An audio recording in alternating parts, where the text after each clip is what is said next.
And now, live from the USS Carl Vinson, here to deliver the most famous words in motorsports, please welcome the sailors of the United States Navy, who are stationed right here on the USS Carl Vinson.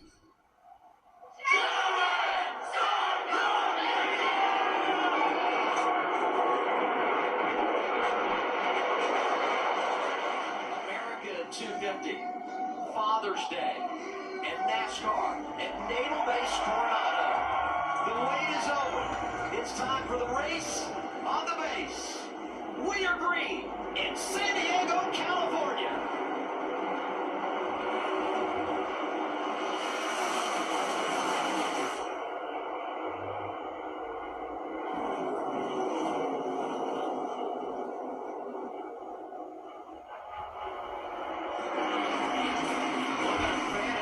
Turn 2.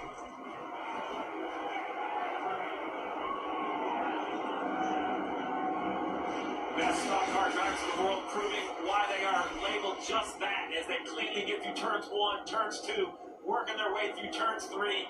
This challenge, pretty monumental. These guys are doing an amazing job. Chris Buescher right there with him in the 17. Really good road racer. Talking about him prior to the green flag.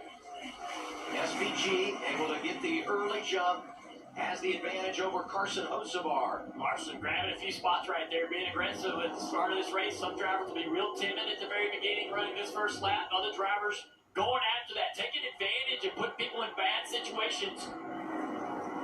And now this is a little contact right there. Suarez, Zane Smith get together. Suarez, I think, let Zane back in, knowing that the contact was probably his fault. Says, man, I'm so thankful you're still rolling. I'm going to give you the spot back. Side by side through 16, we've seen a lot of cars get to the wall there.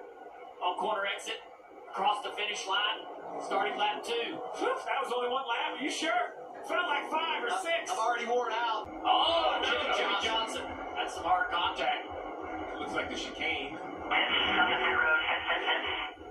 Try to get turned around here. It's an interesting spot on the chicane, though. Where exactly he hit. He's had a lot of issues with rear lockup. There you go. To the right side. Yeah. He just had braking issues. I mean, look how fast he goes by the 4 car. This car has braking issues. And he's done this all weekend. He's had problems with the brakes. And they talked about the rear brakes locking up. They've been trying to fix this issue for Jimmy, and it just seems like they haven't been able to get it right. Yeah, guys, we've had the 20 car Christopher Bell come to pit road while the pits were still closed, so nobody else was on pit road to make that scheduled driver change with Brent Cruz. We know that Christopher Bell has that left fracture on his wrist and is not able to really hang on to the wheel at these road courses, as bumpy as it is, make the gear changes and do all the things he needs to do. So Brent Cruz has worked all week to be ready with this team. They've made pedal extensions to put in the car for him. They've got him switched over. They practiced this multiple times, as well as being in the sim with Christopher Bell to get used to this next-gen Cup car. We'll see where it goes from here, but they are working to get him back on the track before the pace car gets back. Blaney going to get the stage win. You know, top 5 in points. He's not had a lot of stage wins this year. This will only be his second, despite the fact he comes in 3rd points. But look, front row, Preece and Zilich. They're coming to the Poet restart zone as we begin stage 2 at Naval Base Coronado.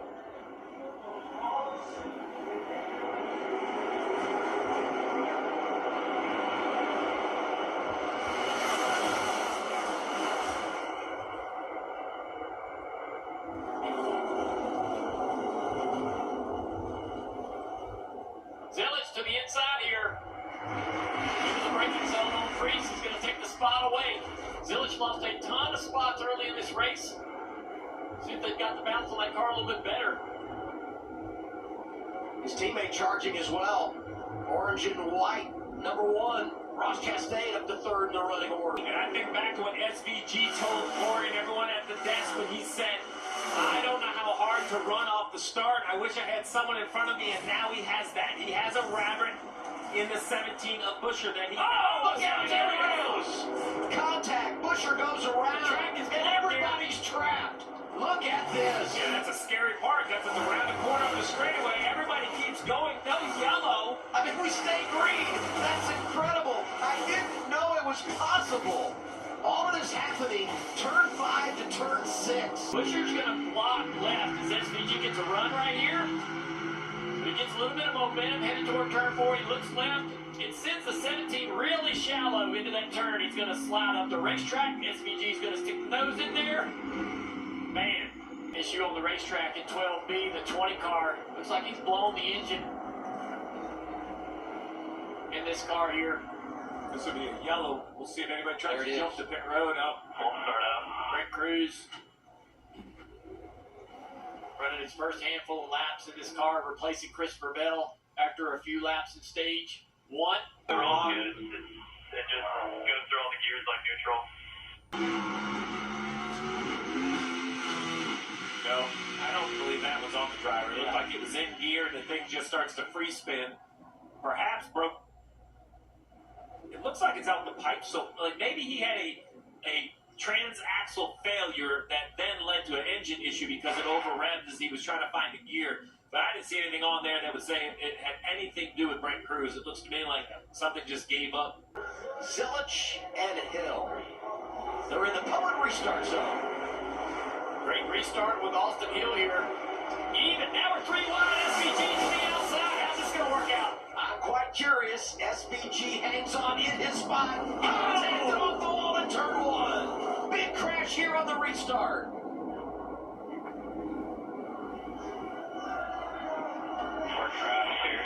Fourth caution of the day. SVG caught up in it. To your point, 3 wide. SVG gave up the outside, let him go through there 2 wide, and there still wasn't enough room. Big damage to the 54. You see the right front destroyed on that car. 88 jumped. The 97 heavy damage. The 33.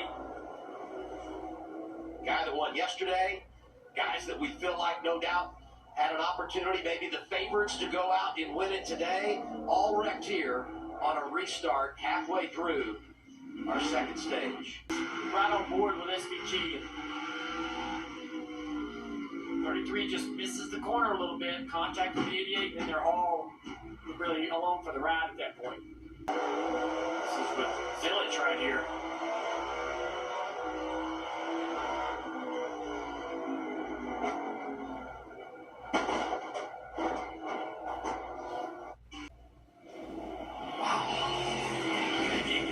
Shots hits the wall. Herbst in charge. Contact right there. Yeah. 7 to go, stage 2. Herbst on the front row with Larson. Here we go again.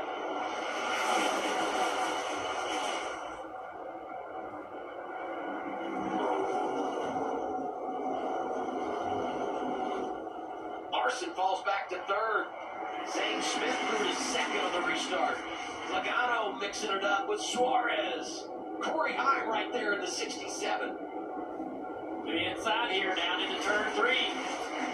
Zane Smith. But the 35 is going to run him hard here. Can he stay to the inside? But turn 4, no. Side by side for second now with Larson. More contact. Larson around the outside. Going to throttle up, take the spot away. Final lap of the stage here. 3.4 miles around for Ryan Preece, who's looking to pick up his 3rd career stage victory on the road.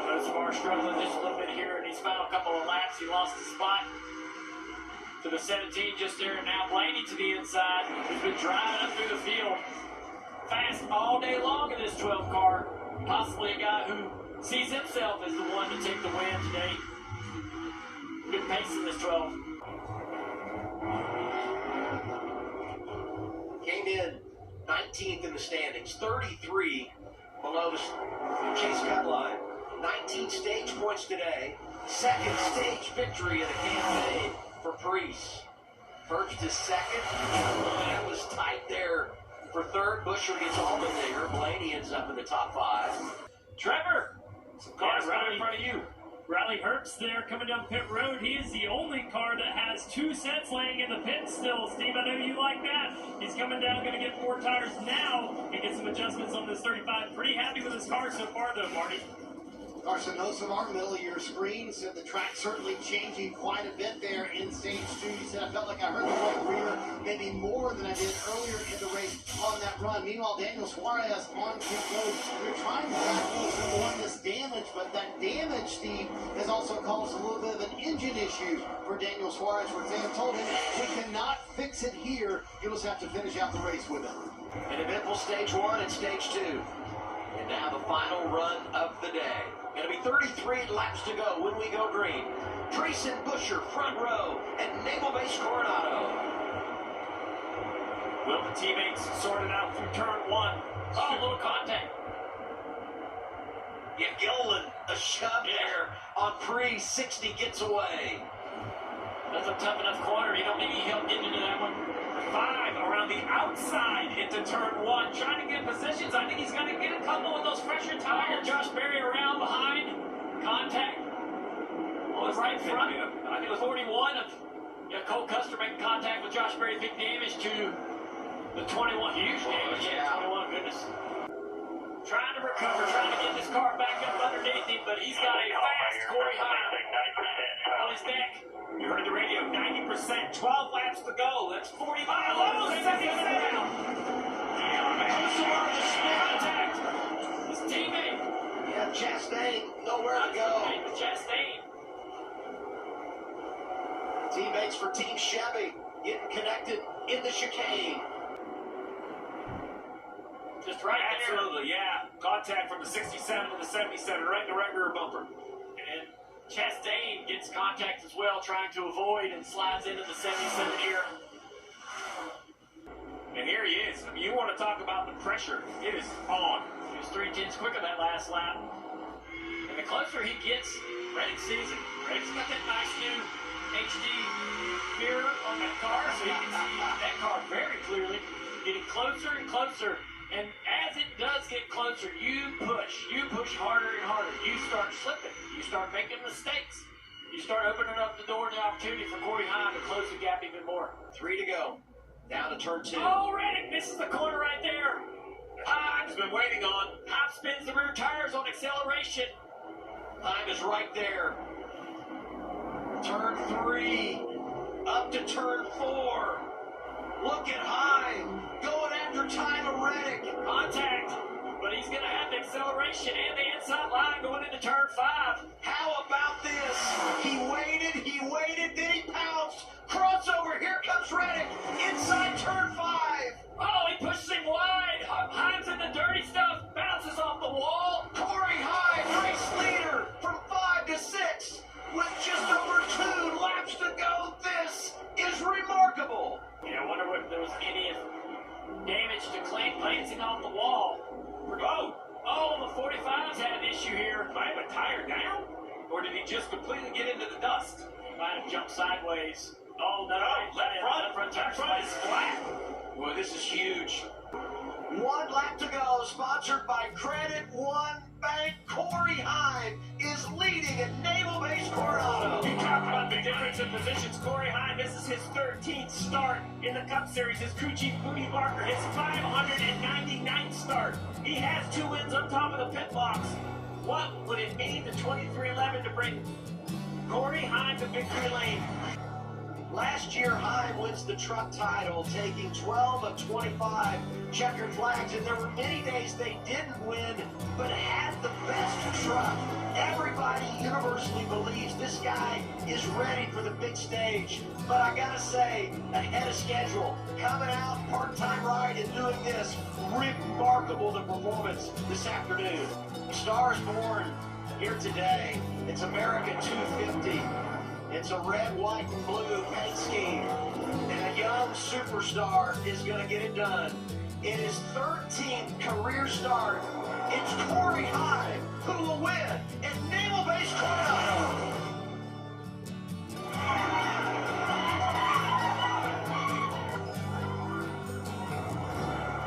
That's going to be 1 right there. That's 1. High five.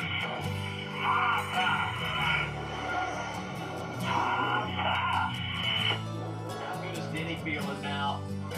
Goes and taps Heim on the shoulder. Says, come drive one of my race cars. Look, this is really, really cool.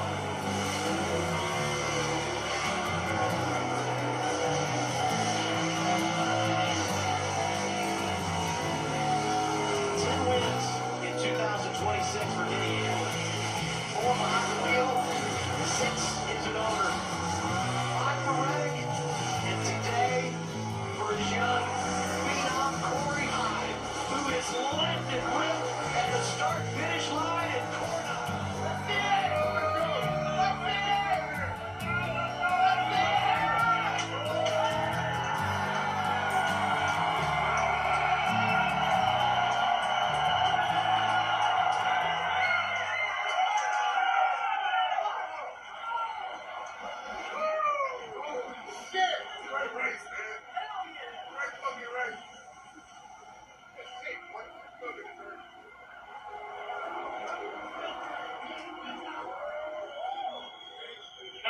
feel, man? I'm speechless. I mean, we started the race. I mean, I think we started 13th. We fell straight back to like 20th. Then put on our scuffs from qualifying and struggled just as bad. I don't know if we made any adjustments, but Buddha kept telling me that these were our worst two sets of tires, and we were going to be just fine, And he was right. I mean, I couldn't believe it. We strapped another set of tires on. We were just fine. Hit the wall a couple times, maybe knocked some good into the car. I had no idea. After stage 2, I just kind of took a deep breath and was like, I really had expectations coming into this race. It's an even playing field for me. I don't see that every day for a young driver like myself. And just kind of took a deep breath and reset and went after it. So caught a couple breaks with some of the good guys wrecking out, but they don't ask how just how many. Corey, I had cold chills watching you, man, because I know how hard and how much work you put in over these last 3-4 years in the Toyota program to have this opportunity. And I watched you run down one of the best, Tyler Reddick, and be able to go up and contend. Take me through that battle with him as you were pacing yourself, not to wear your tires, and then the pass and the moment where you got in the marbles there. Yeah, you've been a big help too, Trevor. I really appreciate you, man. But I don't know. I feel like, for a while there, I thought he was kind of playing with me, but, he's able to set the pace being the lead car, but I was kind of able to stick with it. I'm like, I'm not really burning my stuff up. So 5 to go came, and it's just kind of time to put some pressure on him, see if I could get him to make a mistake, and sure enough, he did. I guess he ended up braking or something. I don't know what happened to him, but a lot of respect for him, though. He doored me down there in 5, I think, and gave it back to me. That's something you don't see every day. Great teammate. So, I don't know, just crazy. I mean, it feels like a dream. I hope I don't wake up from this dream, but I don't know. This is insane. Just so thankful for 2311, Mobile One, Toyota for this journey. I mean, I didn't expect to come into my part-time season and win, but here we are, I mean, it's crazy. So, it hasn't even sunk in yet. I'm sure I'll get emotional in a little bit, but it hasn't even sunk in yet.